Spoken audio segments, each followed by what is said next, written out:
True Crime Never Sleeps podcast. I am your host, LaRue. And on today's episode of Murder Monday, we dive into the murder on Cove Mountain. But first, we'd like to thank our sponsor, Audible, for sponsoring this episode. Audible is a massive library of audiobooks from every genre. They've got everything from the latest bestsellers to those old classics you've always wanted to read, but just never got around to it.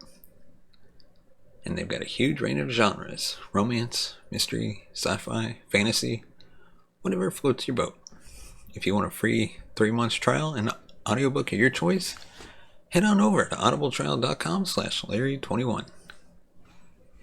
And now on to today's topic. Geoffrey Hood, 26, from Signal Mountain, Tennessee, and Molly LaRue, 25, from Shaker Heights, Ohio, were the kind of people you would want to meet in life, and especially on the Appalachian Trail. They were friendly, knowledgeable, and gentle souls.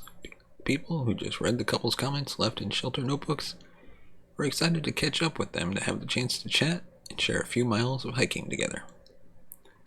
The couple had met in Salina, Kansas, where they worked with at-risk young people through a church-sponsored program.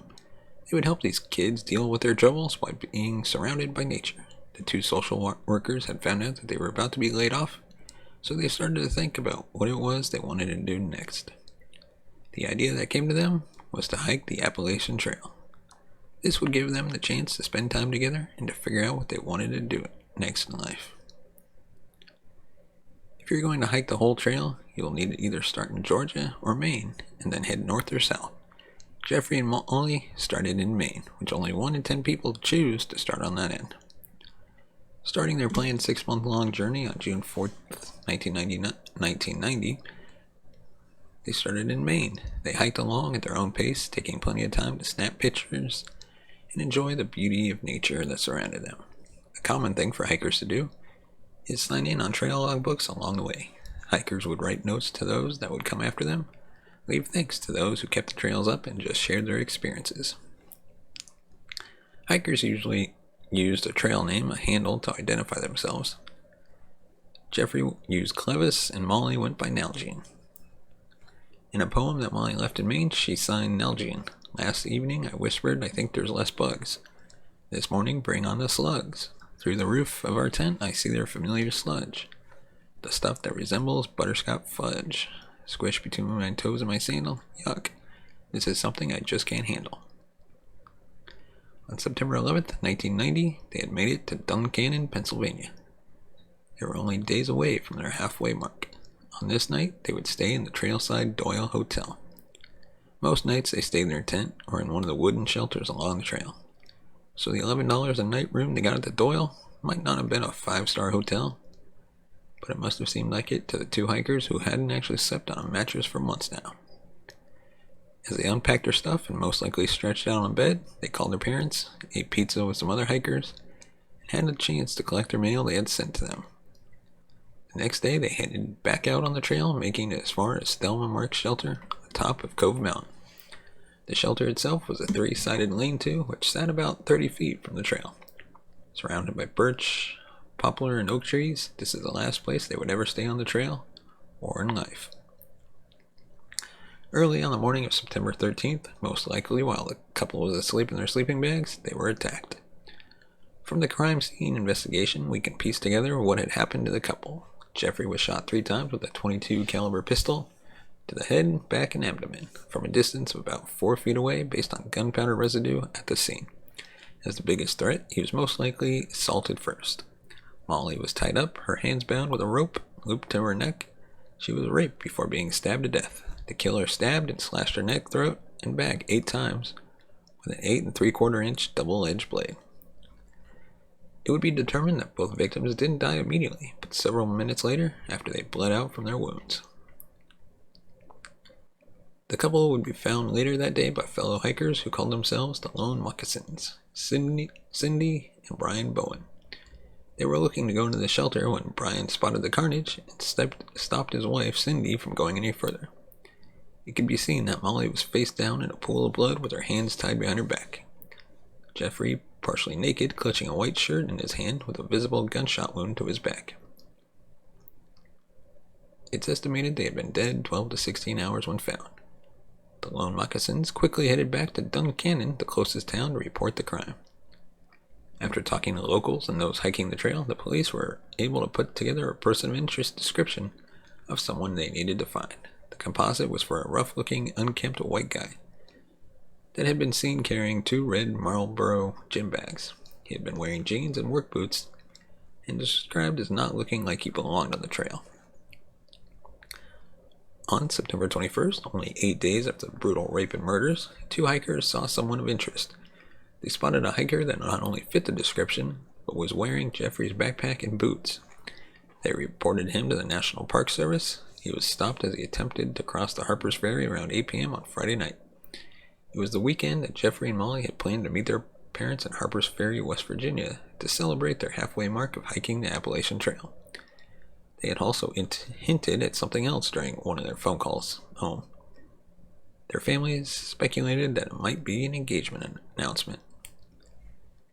The man that was detained for questioning gave the name of David Casey Horn, and that he was from Loris, South Carolina. That was quickly determined to be a lie.